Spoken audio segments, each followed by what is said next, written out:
Welcome to the Closed-Minded Podcast, where we read with an open mind in order to close it again on something solid. If people can get divorced peacefully, why not nation states? My guest today is Jason Fry, author of the new book, National Divorce. He joins me to explain why he believes national divorce in the United States is not only preferable, but possible. We'll talk through philosophical objections, some practical concerns, and maybe get to some predictions about what the future holds. Jason, welcome to the Closed-Minded Podcast. Happy to be here. Yeah. So let's just start off by giving a basic summary of your thesis, and then we can dive into some of the implications. Yeah. So I start with the idea that America is divided already, right? So read 2 articles and they'll tell you 7 different opinions that are all opposite of each other, right? So whether it's guns or abortion or large government, small government, or red, blue, or urban, rural. I mean, there are so many ways in which we're different from each other. And, you know, I liken that maybe in a marriage to the point where you have separate bedrooms and separate checking accounts, but you live in the same house, right? It's hard to say things are going well. The division is already there. And so rather than arguing we should divide, I say we already are divided. So what we should do is figure out how to divide peacefully, how to figure out how to split up in a way where, there's no violence is a big deal to me. So I have a couple of kids in the military.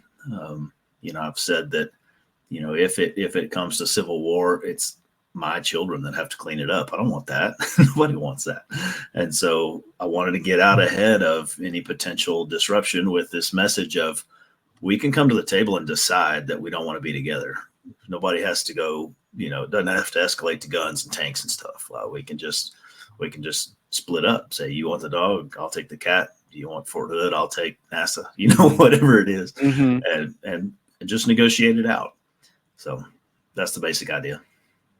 Yeah, it's an interesting way to frame it. If I would almost restate it this way, you're basically saying, look, we're already divided in all these different categories of understanding division.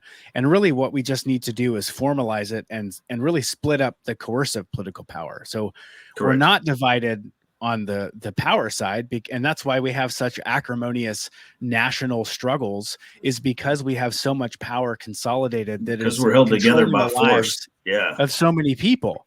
Yep. And so when there's that much power affecting that many people, then of course it's going to be, the battles get nasty. And so if we can separate that out and really reflect a lot of the divisions that we already have organically and naturally, then that's what brings peace and harmony.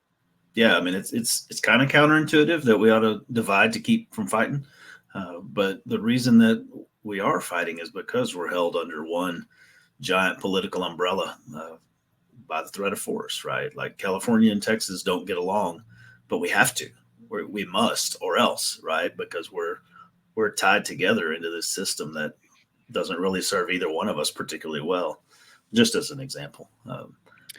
So what's the most common initial objection that people have when you say, well, Texas or Minnesota or whatever can just be its own political entity and separate itself from the rest of the US? What's the most common initial pushback to that?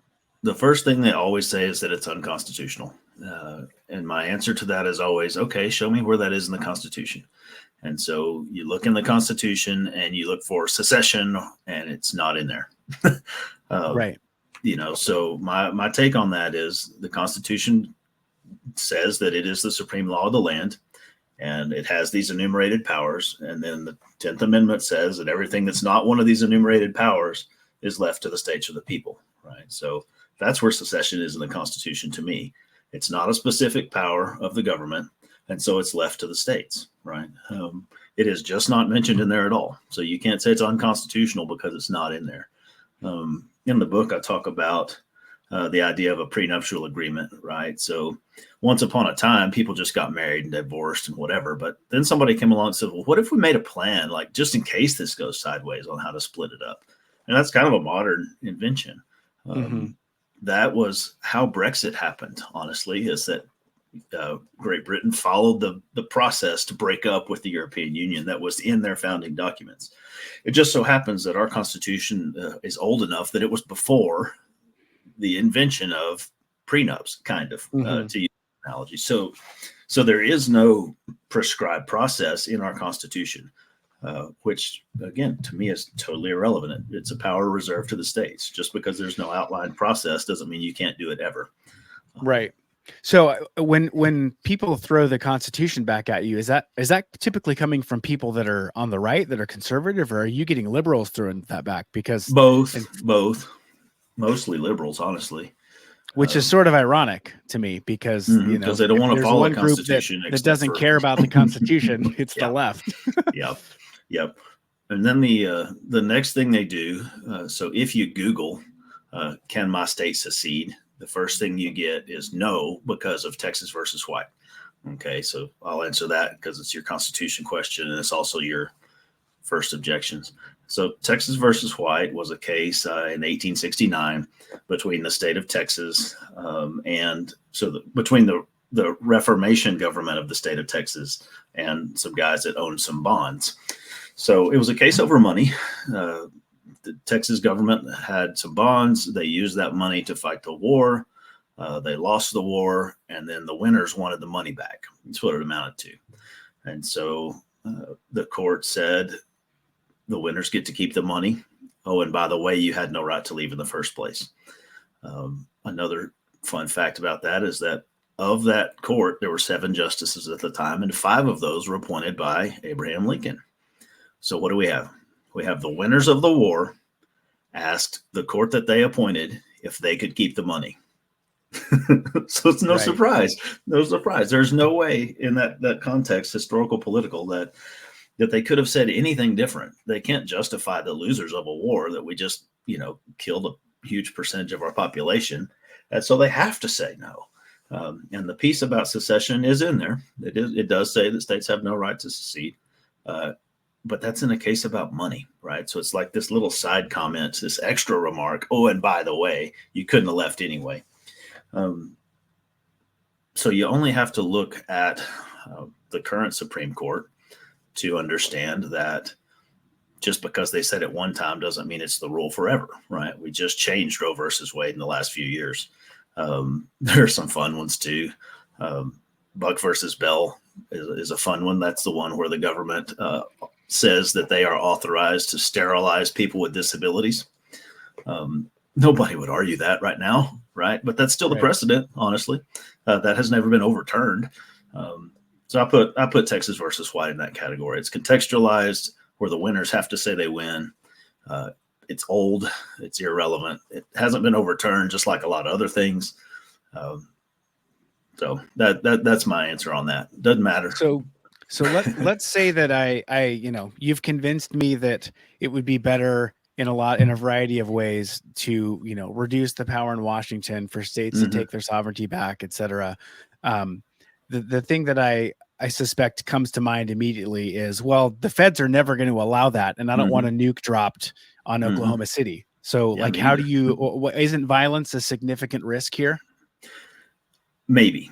And here's my answer to that. So what we propose as the national divorce process is to use the legislation process to authorize a vote, and then for the vote to empower a committee to go upstairs and say, guys, we'd like to leave now. Here are some issues we need to settle. Okay. In my mind and the mind of separation scholars worldwide, that's a reasonable path forward. Here's why. What about that process requires a violent response? I have voted. I have passed laws. I have voted again, and I have asked for some negotiations, right? Is there anything in that requires a tank as an answer? No. Now, the alternative is if we do like, if Texas, for example, were to take Fort Hood with the National Guard, they would say, this military base is mine. And then the next week, we use all those tanks to block off all the interstates exits from Texas, right? We put checkpoints. When we say this is ours now, we claim territory. That would look a lot like Saddam rolling into Kuwait. That would look like the Ukraine deal with Russia. It's like, this territory is mine and I'm going to defend it. That is exactly how you get a war, right? Right. So when you start with a position of, I can beat you and I've got these resources and I'm going to use my weapons, that's how you get attacked. When you start with voting, that's the same vote. That's the same power that put those jokers in power in the first place, right? They have no right, no justification for the use of force there in response to that. Now, do I trust them? Nah, I don't. I think that people could respond irrationally on either side. That's part of why I wanted to write the book, is to get out ahead of that, get out ahead of violence starts, and then we have to figure out what to do with it. Right. I want to say ahead of time we can figure it out. I think one of the most valuable aspects, even if you don't agree with what you're advocating for, if it's going to happen and it's going to happen peacefully, the thing that is most likely to contribute to it being peaceful rather than it exploding into some sort of a hot conflict is the first thing you mentioned, which is it being subject to a vote. So it's the people that are clearly choosing to make their voice heard. Nobody's imposing anything on anyone. And then secondly is the very slow and methodical timeline that you talk through. Like, it's not like, all right, we voted, see ya tomorrow we're out, right? That's not what's going to happen. Correct. It's not like we vote on Tuesday and we send middle fingers upstairs on Wednesday, right? It's the vote is designed to start the process of separation. Right.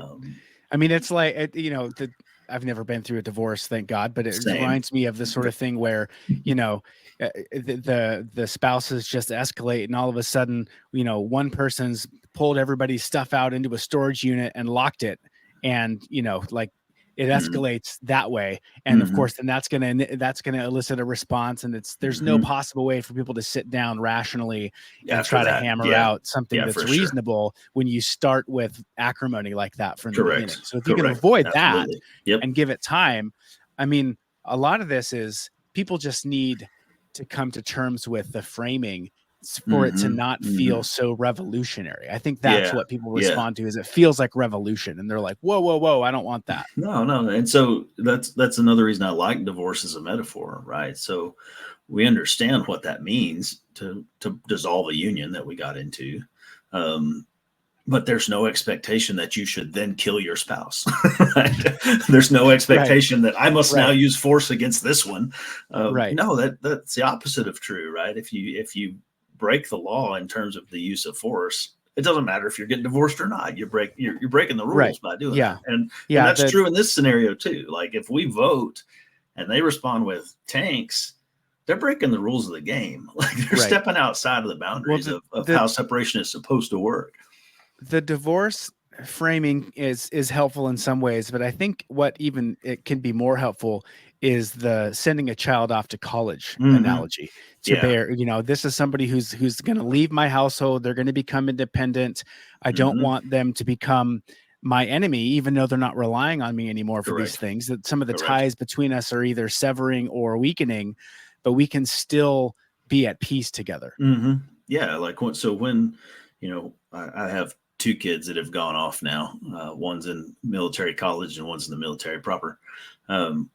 And I still pay their car insurance for a little while. I'm still paying their phone bill. They're independent, and they're also not, right? And we all get that.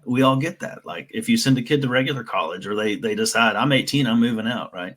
Darn good and well they're gonna eat from a card table and sit on an ice chest and sleep on an air mattress and eat ramen all the time because they don't have anything. But dadgummit, they're independent, right? Like, we allow that. We allow college kids to make stupid choices, right? Because they're independent, even though, in hindsight, they'll grow up, they'll know better. We also don't tend to judge our grandparents based on the choices they made in college, right? So there's this expectation that, you let somebody out as an independent entity, they're not going to have it all together on the second day or the second year, right? That there's this growth process. And I like that analogy for this. Like, we act like we're somehow going to go from one of the dominating forces in the world to an independent and equal dominating force in the world. That's not reasonable. There's no reason that it has to be that way. Right. Our independence may take some time. There will be some growing pains. We may have to eat some ramen. We may not get to do everything we want, right? Mm-hmm. But that doesn't mean we can't be independent. It doesn't mean we have no right to try. Right. So let me throw a couple objections at you sure. and answer these. So the first one is, let's say using Texas as the example, wouldn't Texas as a sovereign political entity still just recreate the same division and acrimony that exists at the national level, just on a slightly smaller scale? Like there's still really blue cities inside an overwhelmingly red state. So all of these problems related to, it's not merely an issue of political power, but cultural differences. Those are all still going to exist in Texas. So what about making it a sovereign political entity is going to solve any of that? Several answers. One, I believe, and I could be wrong, but I believe that part of the reason that each state has so much acrimony is because we're still being influenced by other states and other money from other places. Case in point, Texas is in the middle of a hot race between Colin Allred and Ted Cruz for Senate. Allred, the Democrat, has outspent Cruz by 40%, and most of his money is coming from other places, right? So there's a California interest, or there's a national Democrat interest in turning Texas their way, right? That goes away.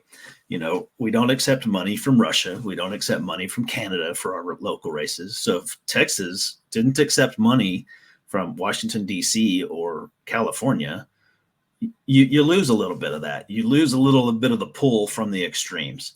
I think the right is equally guilty there, right? If you didn't have one side saying we should have abortions on every street corner, then we wouldn't necessarily have to have the other side saying we should have no abortions at all.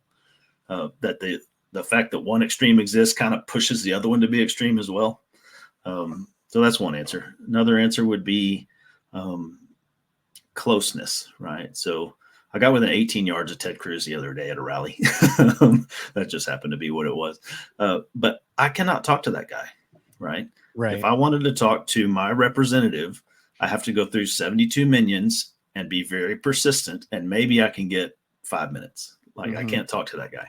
But if I go talk to my city councilman, heck, I had coffee with one yesterday, right? The smaller the divisions are, the closer the representation is, the more accessible they are. And so Texas is still huge, 28 million people or something, right? But it's not 350 million. So I stand a better chance of getting to my county commissioner than I do of my state senator, for example. That's a piece of the answer. Okay. Another piece of the answer is that the idea that it takes truly huge powers to do truly terrible things, right? You only have a world war if you have world powers that want to fight. The Liechtensteins and Monacos are not likely to spark a world war, right? Because they just don't have that resource. They don't have that influence. So I'm okay with that. Part of the problem is that the United States has so much influence that they put it to bear on all these other issues that by going smaller, you don't deal with. Right. Now, I'm playing devil's advocate there, and I am no fan of the global American empire, but right. Isn't there an argument that the only reason that the Liechtensteins and the Switzerlands of the world, et cetera, and the Monacos can survive and be non-aggressive is because you've got a big bully on the block that's basically throwing his weight around keeping world peace, supposedly being people argue that, but does that change? Does Canada or Mexico have nuclear weapons? No, they do not, because the United States does, right? So if those world powers are not going to disappear, there's still going to be some global interest in only having fighting between a few large groups. I mean, I don't quite get it, but that nothing changes. There are already large countries and small countries. So would a disruption to add to the number of small countries doesn't change any of that balance? Would a disruption in U.S. hegemony threaten peace from all these other countries that don't have nukes that are relying on our strength? Maybe. I don't quite see it that way. So if you look at Russia, for example, that had nukes spread all over its empire, and then its empire fell apart. They had to figure out what to do with that. Most everybody gave the nukes back to Russia. Okay, cool, fine. How did that work out for Ukraine? Well, they got invaded anyway. If they had kept them, maybe they wouldn't. But in that scenario, Ukraine and Belarus and Kazakhstan and all the Balkan territories, all the wars that they've had since have largely been Russia, right? It's the mother country, the former mother country that's doing the fighting. It's not like, if Texas secedes, Mexico is going to try to invade, and we have this new war that wouldn't have existed otherwise. No, it's still the same. It's still the same. And honestly, if you want to talk about, Bosnia, Serbia, that area that was kind of Russian protectorate, they had wars there after Russia fell apart. But how big were they? They were small. They were localized. They were people fighting over issues with their neighbors. It was not one giant country against another giant country on the other side of the world. So my take is that the overall level of violence goes down because you're not killing millions of people. You may still have some conflict, but the magnitude becomes much more localized in that scenario. All right. Here's the second objection or question really is a hard secession really required? Like, what if states merely went back to, what if they started clawing back their pre-Civil War era sovereignty? Could a slow increase in nullification and in use of the doctrine of lesser magistrates allow for a safer transition back to sovereignty without, an actual formal severing and a combustible separation? Here's what I would say. I would say yes is the simplest answer to that. There are other approaches. But those other approaches have existed already, right? If nullification could have fixed it, would it have fixed it already? Like, what would have to change for those strategies that already exist to change the outcome? You see what I'm saying? If you do what you've done, you get what you've got. It's kind of one of the rules of life. And so it takes, in my mind, doing something somewhat radical or somewhat large scale or dramatic to get large scale change. Now, that to say, we've all met people who, if you don't quit drinking, I'm leaving you, or whatever it is. Sometimes the threat of separation is enough to wake up the offending party and pull it back together. I'm okay with that. If we could get to state sovereignty and local control and less taxation and less spending, if we could get to that without separation, I'm fine with that. I don't see it. That's not what I would predict, but I'm okay with that as an outcome. I say sometimes I'm not a very great predictor of things, like I'm not a prophet, but I can predict pretty reasonably that about 47% of people are going to be really grumpy starting next week, right? Somebody's going to lose this election, and whoever loses those states, whether it's the left or the right, are not going to get it their way for another cycle. Right. I would argue the best answer for that is cool. Y'all should make a country over there, and you could have it your way right this minute, right? We don't have to keep worrying about 50 years of progress to get it 5% more like we want it. We could just say, I would like it my way, and you can have it your way. That's my answer to the whole thing. So it sounds like you're not even saying that it's the only necessary tool, but it is a potential useful tool that is pragmatic and possible. Correct. But it doesn't have to be. It's not a mandate that it has to be the way that it goes down. Yeah, and I would say I may be different from other writers in that regard. I'm not trying to say national divorce is the best answer for America. No, I don't think so. I think it's a really pragmatic way to deal with some of our problems. I think we could have good outcomes. It will be better than the status quo. That's about as far as I'm willing to go. Because, I respect the diversity of opinion here, right? You mentioned even within Texas, we have huge blue cities and huge swaths of rural. That is just a microcosm of the rest of the country, and there must be some people who are perfectly happy with the way things are, and those people deserve the right to have it the way it is. Right. Mm-hmm. So I'm about the local control angle. If California wants to become a socialist republic with free stuff for everybody and high taxes, man, just let them. I don't care. What does it matter to me? And if Texas wants to become a right wing whatever, I would work against some of that, but fine. That's what local control is about. And if Minnesota doesn't want to change a thing, cool. They shouldn't. Right. That's my approach.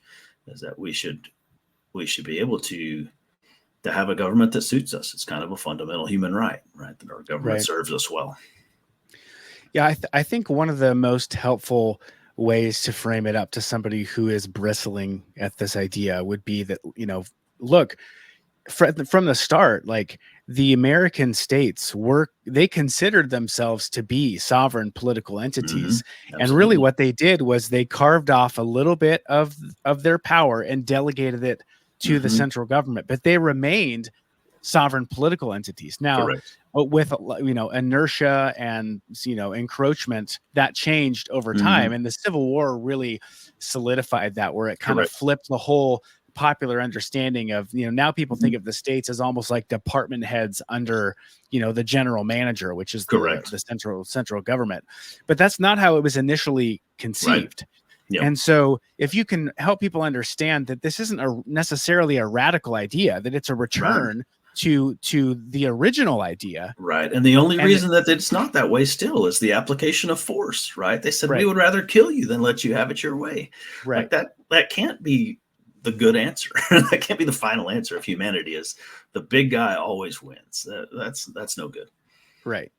I think some of the other things that at least from my perspective would be helpful for, again, a lot of this is just framing and helping people to see that this isn't necessarily radical. So, if you even just think, because it's just impossible for some people to conceive of 50 sovereign states, the country of Kansas versus the country of Minnesota, that sort of thing. It just, it blows their mind to even think of that idea. But, the reality is that a lot of these US states are already bigger than other countries that we do view as sovereign entities, and they manage to have trade agreements, and they have a variety of interactions and peaceful negotiated arrangements for a variety of things, economic and political and social, and even within the current structure today, just coming back just to the United States, states do act sovereignly independent to each other in a lot of ways, and they already have a lot of reciprocal agreement. I mean, that's why I can drive to any state that I want and nobody's checking my papers. Correct. That one state respects the driver's license that was issued by another state. Like, there are all these things that allow, compatibility. Between, and those are interstate compacts. That is not the Fed saying that it must be that way. Right. So there's no reason that has to change. Right. So I think just, some of those things, if people can realize that a lot of this stuff already exists, and we're just kind of taking it the next step and formalizing it. And if we can convince them that it doesn't require a war, then I think that will move a lot of people in their minds about it. Yeah, that's the big one to me. Again, that's why I had to write this book. You get an idea in your head and you have to get it out. It's like, we should not have a war. Right. That's what I'm really all about. Okay, you so mentioned an interesting angle that I'd like to explore a little more. Sure. So the statistics show that Texas, if it were an independent country, would be about the 9th largest economy in the world by itself. Wow. California by itself would be, I think, 4th or 5th, independent of the United States GDP, which is number one, far and above, right? So, nobody says that New Zealand is too small to exist. Nobody says that, Chile is too small to exist. There are, if there's 250 countries in the world and we're sitting at number 9 in terms of GDP, we're in a good place. It is not like, especially some of our larger states, couldn't fairly quickly transition into fairly large economic powers. Now, Rhode Island, I don't know about those guys. That's not where I'm from. They may struggle. They may do better in an interstate compact with other states nearby. But particularly the larger American states would have no problem standing on the world stage. Yeah, that's good. Okay, so I want to transition into talking through these issues through the lens of culture and religion and tribalism. Those are three Okay. Yeah. aspects that you bring into the book. So, Mhm. a couple of phrases that, I've retained over the years, and I can't remember which founding fathers they were, but, somebody says, we have a republic if you can keep it. Mhm. Ben And Franklin. I Yeah. think John Adams said that basically the system that we have only works with a moral and religious Mhm. people.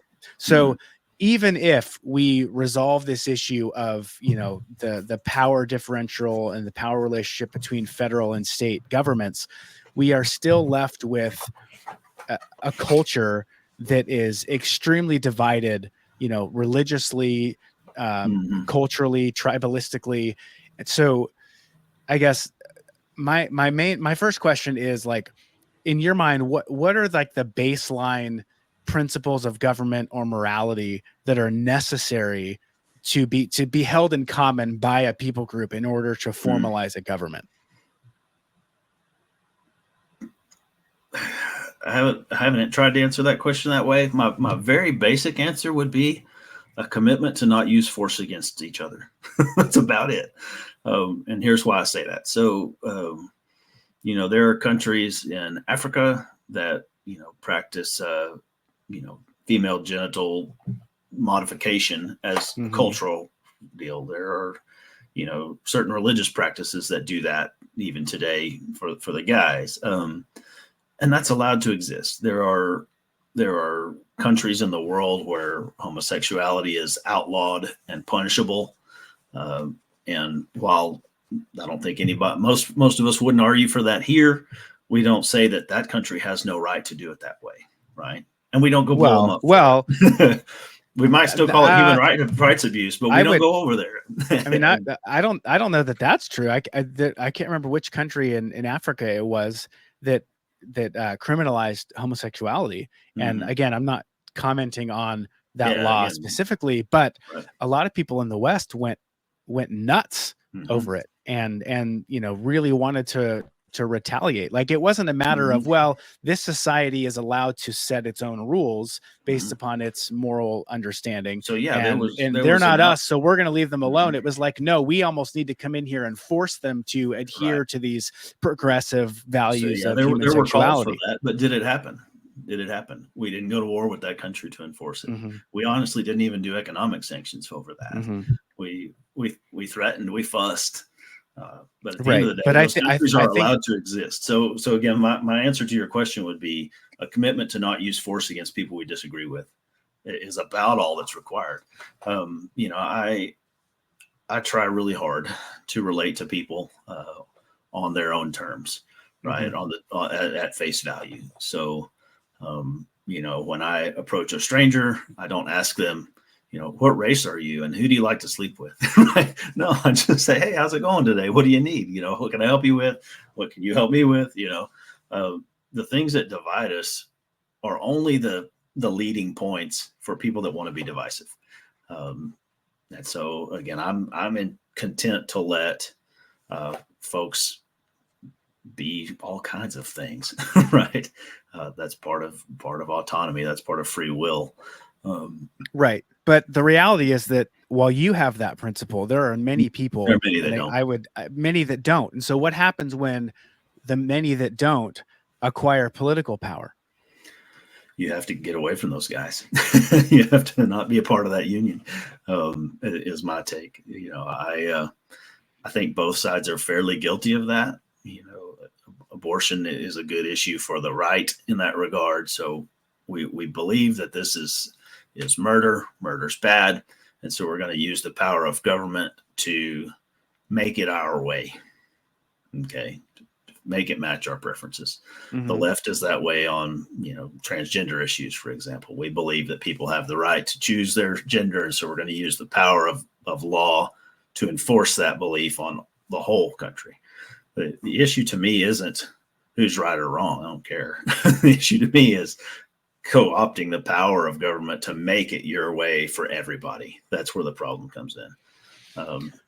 Right. And I agree with you when it applies to these, to secondary and tertiary issues, I would generally prefer that the state just get out of it the majority of the time. But I think when it comes to, I would still differentiate that from the foundational moral issues, that there in some ways on certain things there is no such thing as neutrality. The state is going to take a position, and it's not a matter of whether they take one, it's which one that they take. And so there is always going to be some amount of coercive force that is up for grabs that you're either going to take or you're going to let your enemies take. And so obviously I want to reduce the amount of issues that those are touched by, but there will always be a baseline, and so that's what I am interested in identifying. Like, obviously I don't care, I'm never going to put into law that you can't have pineapple on a pizza. Like, that's way down the line. It's pretty far down the line, what I would use the state to enforce on. But something like murder, and what the definition of murder means and who it applies to, like, that's unavoidable, because by not taking a position, you're taking a position. Yeah. So there are some common values, honestly, across cultures, murder being one. Even though there are cultural differences, there are some,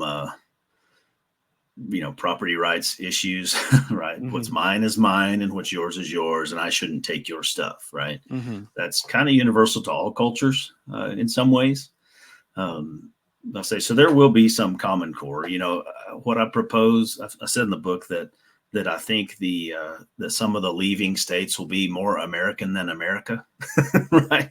Or more American than the United States. Like, the basic idea is that people should vote, and that's how we make our decisions. The basic idea is that government should be representative of the people that it serves. I think those common areas are pretty fundamental. I would put religious stuff as below that, honestly, as long as we're committed not to using coercion to make our religion the boss. There's going to be some things. Okay. So if we bring it down specifically to your understanding of how Christianity would inform an understanding of government, when I realized that obviously not everyone in the country is a Christian, but in terms of in that lens, in that world, I guess, what's your opinion on, like, does the Bible give specific parameters for what the state is and can do and cannot do? Ooh, tough to say yes or no on that. That's a very nuanced question. So I talk in the book, with my background, I was in ministry for a while. I've got a degree in Bible and a degree in ministry. And so it was important to me to struggle with the question of, is this even a biblical thing to do? Like, can I promote this in good conscience according to my own principles? And so I dug in. There are quite a few passages that came into play. Let me see if I can top level run across a few. So Abram and Lot said, we have too many sheep and not enough grass. And you're my nephew and I'm your uncle, but it would be best for us to go opposite directions. And Lot got to pick, and he picked the pretty one, and Abraham took the ugly one. And then Lot ended up in a mess, and Abram still saved him and interceded for him, even though they split and went opposite directions. So there's one. The nation of Israel was one nation, and then after Solomon, it split into two nations. Dive into how God both predicted that and empowered it. He empowered the usurper. He prevented the war when the structure wanted to go to war to prevent the separation. So God enabled that process to occur. Another one would be, give to Caesar what is Caesar's, right? That's a classic that the Christians like, about, so we should pay our taxes. What's funny about that one to me is that was the question. The question was, should we pay taxes or not? And Jesus didn't say yes, and he didn't say no, because both of those were a trap. And so give to Caesar's what is Caesar's cannot be yes or no, because those were both traps. Like, this was the enigma middle answer to the question. It's more complicated than that. I dig through Romans 13 a little bit too, about the authorities that exist are established by God. And that really the they're designed for your good, and that government can punish you if you do bad. And if you rebel against them, you can expect consequences. So kind of the way I parse that one out is that the government is supposed to do good for you when you're doing good. If you choose to work against the government, you may face earthly consequences. Okay. But then there's enough in there about conscience that you may not face heavenly consequences for working against the government. A good example of that would be the story of Daniel and his friends. So at the beginning of the book, they're like, we don't like all this lousy food. We would like to eat vegetables. I know you're telling us to. The government commands food, but we want vegetables. And so they negotiate that, and they win, and they get to eat what they want, right? They get to maintain their religious food restrictions by asking the government to do that. Shortly thereafter, there's a story where the government says, also, you have to worship this golden statue. And they say, no, we're not going to do that. Our principles don't allow us to do that either. And they get thrown in a furnace. Right. Mm-hmm. Now, in that particular case, God saves them. That's nice. That's cool. They do have a nice little bold statement of God can save us, but even if he doesn't, we're still sticking with him. Right. Cool. But in that case, disobeying the government resulted in punishment from the government. That's actually within the government's purview in my understanding. And then Daniel was the same way. So later on, the government said, you have to pray to the king. And Daniel said, I don't pray to kings. I just pray to God. And he got chunked in with the lions, and God saved him from that. But again, that story seems to say that it's okay to try to negotiate with the government or to try to go against them, but you may face earthly consequences if you lose. That's the way I look at this whole issue from a biblical perspective. There are examples of peaceful separation empowered by God. There are examples of government use of force against God's people for being good. But that there's no requirement either way. Again, it's not the yes or no answer. It's complicated. We just have to see how it plays. Right? Mm-hmm. That's kind of my final answer on that. Okay. Let me go back to one more practical question, and then we'll get to some predictions, and then we'll wrap up here. Okay. So when it comes back, let's say that this begins to happen, a state breaks away and they're working through all the steps required to, develop and instantiate their own political entity, et cetera. Mm-hmm. The question is we've been talking about states seceding, but does that size or does that particular setup matter? Like how small of sovereign entities should we have? Like, why not a nation of Houston? Or would we have a nation of Podunk Hickville, population 50? Like, why wouldn't that be a sovereign entity as well? Why a whole state? Yeah, so I dig into that just a little bit. Ryan McMakin does a really good job in his book, Breaking Away, of talking about that. The smallest nation on earth that I'm aware of is Micronesia, which has about 40,000 people. It's a set of islands in the Pacific Ocean, fairly isolated, not connected to anything. That empowers them, I guess, to be independent without having to deal so much with neighbors because there's an ocean in between. Murray Rothbard talked about the individual being the smallest minority. You could go that far, but I don't think that's helpful. There have always been advantages in humanity in groups of people working together. We have called that tribes throughout history. So whether it's tribes of Native Americans, tribes in Africa, groups of people like me with common values working together towards common goals, whether it's loosely affiliated or tight, doesn't matter too much. It's a group of people working together. So that's been the norm. It's only in the last few hundred years that the norm has been giant nations that cover a whole freaking continent, right? So in some sense, to return to smaller government groups is to return more to our natural state, to return more to how it's been for all of humanity except the last 5 minutes, right? That would be one argument there. I have no issue with an independent nation of Houston, honestly. I support the Greater Idaho folks. There's a group of people in Eastern Oregon that say, we are better represented by Idaho than we are by Portland. And so we would like to break off from Oregon and join Idaho. Isn't there a part of Virginia too that wants to do the same thing with West Virginia, something like that? I'm not sure about that one. but again, I think that's well within our fundamental rights. Is this local group, this local political entity wants to just change who, we don't say you can't ever change jobs. We don't say you can't ever change authority structures within your life. But somehow people get all bent when you talk about a county switching states. Those state lines are just as arbitrary as anything else. Right. So, Exactly. That's one challenge to the national divorce rhetoric, is that, states are not uniform within each other, right? There are no red states and blue states. There are blue cities and red states. Is what it amounts to. And sometimes the blues outweigh the reds, and sometimes there's more out of town than there are in town. It's always still there. I think the advantage is it becomes closer to you, and you're working with your neighbors instead of having to deal with people on the other side of the continent. But yeah, I have no problem with there being as many states as necessary. So there were about 75 states at the end of World War II, and there are about 260 states now, independent countries. And they all came from somewhere. Like, there was no new land created, right? Every one of those new countries came out of some other country. So we tolerate it worldwide. We encourage it maybe even worldwide. But suddenly, if you talk about the United States doing that, like, people get all twisted in their head.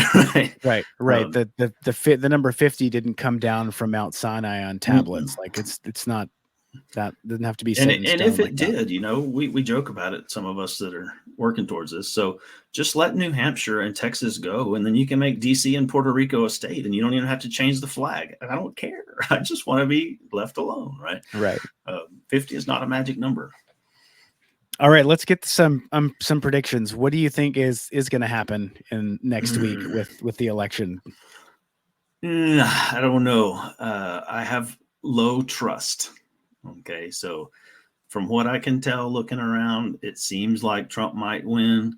I have no confidence that my feeling on that is based on data, because I have no confidence in the people reporting the data. One joke, I saw a joke about it that made a little bit of sense, was that you have to realize that every poll is based on the opinion of somebody who would answer a number from an unknown caller. Right. So I don't know. I've tried to take polls before. It's hard. The betting markets might be more likely. Right. And the betting markets are tipping pretty hard towards Trump, if I remember right. Yeah. Then there's also the questions of regularity or irregularity, right? Do we, and I would say both sides are doing the best they can to move the tipping point with every strategy they have, whether it's ballot harvesting or voter restrictions or whatever. Both sides are dirty as can be. And so will the difference be beyond the margin of cheat? I don't know. I don't know either direction. Right. Will it be so clear one direction that one side overcomes the other side's ability to move the needle artificially? I don't know. I feel kind of like Trump might win, but I don't know. I really don't know. So my view on Trump is that the greatest value that the Trump phenomenon brought was that he caused an allergic reaction in the regime.